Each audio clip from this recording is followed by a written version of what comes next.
सत्संग का प्रभाव, मैंने कहा कि सत्संग का बड़ी है। 7 स्वर्ग अपवर्ग सुख, 7 स्वर्ग। हम लोग स्वर्ग की कामना करते हैं। मेरे बूढ़े दादा दादी, माता पिता, वो स्वर्ग की कामना करते हैं कि मेरा प्राणांत हो तो मेरा जीव स्वर्ग में निवास करे। और स्वर्ग के लिए हम लोग सुंदर सुंदर व्यवहार, भोजन, सब कुछ जीते हैं। अपने को कोशिश करते हैं कि हम स्वर्ग को जाएं, नरक को न जाए। लेकिन 7 स्वर्ग का सुख अगर एक पलड़े पर रख दिया जाए, 7 स्वर्ग अपवर्ग सुख और ही अनेकों सुख को रख, थोड़े थोड़े आनंद है उसका भी। तूले न ताई सकल मिली, एक पलड़े पर 7 स्वर्ग के और छोटे बड़े सुख को रख दो।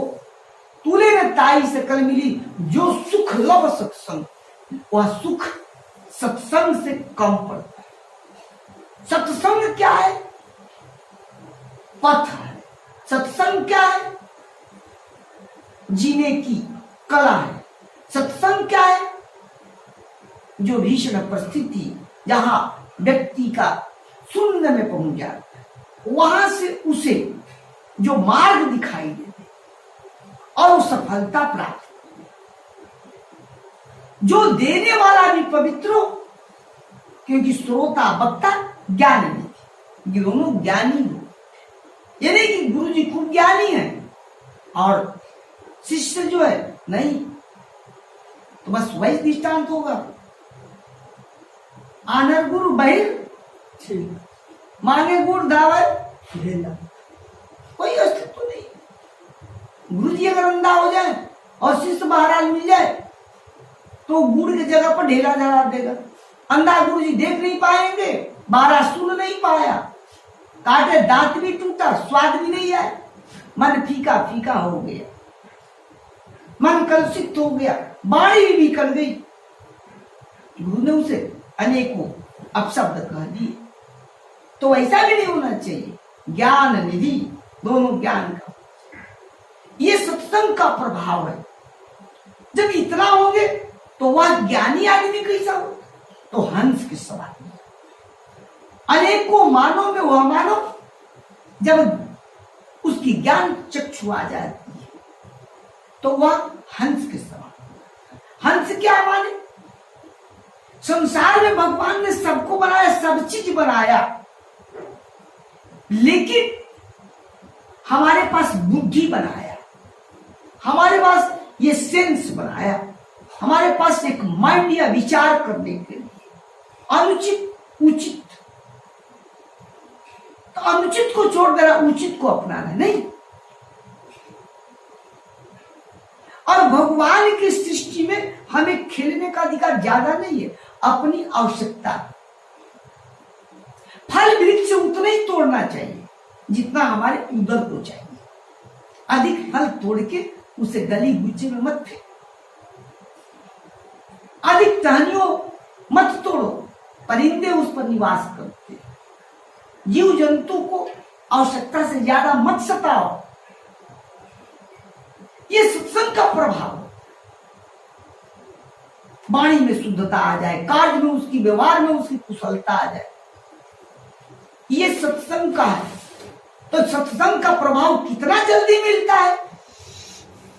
तो एक बार एक चोर राजा के घोड़ा को चुरा के भाग चला, पीछे सिपाही लग गए, पकड़ो। वह चोर जो था वह भागते हुए आया। एक थे गांव में साधु जी प्रवचन कर रहे थे भगवान का, सोचा अब मैं बचूंगा नहीं, तो घोड़े को कैसे बाहर में बांध दिया। आए आप अपने बचने के लिए सत्संग के मध्य में प्रवेश करके बैठे। राजा के सिपाही आ गए, घोड़ा तो देखा, तो चोर भी तो होना चाहिए, लेकिन भगवान की कृपा, वो सत्संगति में प्रवेश कर दिया था। वहां राजा के सिपाही नहीं उसे पकड़, क्योंकि ये संत प्रवचन सत्संग का, और राजा ने कहा था कि उस स्थान पर मत डिस्टर्ब करना, भगवान की जहां चर्चाएं होती, जहां लोग सुंदर विचार मन से, और वो सिपाही घोड़ा लेकर चले गए। लेकिन जब वह व्यक्ति ने अपने को बचा हुआ देखा तो उसके अंदर एक नव चेतना का संचार बोला।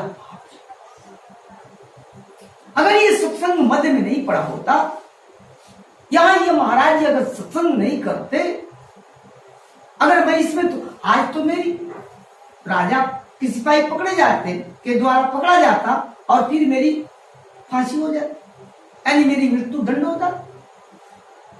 और उस समय उसने सारे चीज को त्याग कर बोला कि सत्संग से, तो सत्संग का इतना सुंदर प्रभाव है, तत्काल मिलता है।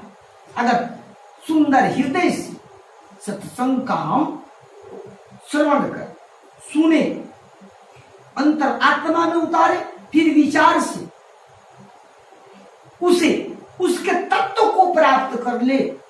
सत्संग करता यानी वक्ता का, उस विद्वान का, ये मत सोचो कितनी लंबी चौड़ी वो बातें कर रहे हैं, उसका सार कैसे, सार सार को गई रहे, थोथा दे उड़ाए, जैसा सूप स्वभाव, सूप की तरह से हमारा विचार होना चाहिए। जिस प्रकार से वह अपने अनाज को सूप में रख लेती है और उसे बार बार फटकन करती है, तो जितने भी उसमें कंक्रीट होते हैं, उसका भूसी होता है, डंठल होता है, माँ उसे धीरे धीरे करके क्या करती है, अनाज से उसे बाहर कर देती है। और सार सार को गई रहे, थोथा दे हुआ, और फिर जो शुद्ध अन्न है, गेहूं, सरसों, जो भी है, चावल, उसे रख लेती है, और जो बेकार थोथा उसे उड़ा देती है, यानी बाहर फेंक। ठीक है, ठीक। सत्संग में घंटन का प्रवचन होता हो महात्मा के द्वारा, उसमें आपको जो अच्छा लगे उसे लेना चाहिए। सत्संग का प्रभाव कैसा है, तो भगवान कहते हैं कि सत्संग का प्रभाव तो जो है ना, इतनी सुंदर है कि तत्काल मिलता है। मज्जन फल दे देखिए तत्काला, मज्जन, सत्संग में स्नान करने मात्र से ही जिस प्रकार से शरीर में कादो कीचड़ लग जाता है और हम तालाब में प्रवेश करते हैं और वो कीचड़ धुल जाता है, ठीक उसी प्रकार से सत्संग रूपी गंगा में डूबते हैं, स्नान करते हैं, तो मज्जन फल देखिए तत्काला, प्रभाव का मिला। काक होई पिक बकौ मराला, तत्काल प्रभाव से जो कौवा होता है वो हंस बन जाता है, हंस के समान हो। कौवा हंस नहीं बनेगा, उसकी कौवा जो वृत्ति है, खान पान, जो कर्कश आवाज है, वह छूटने लगता है।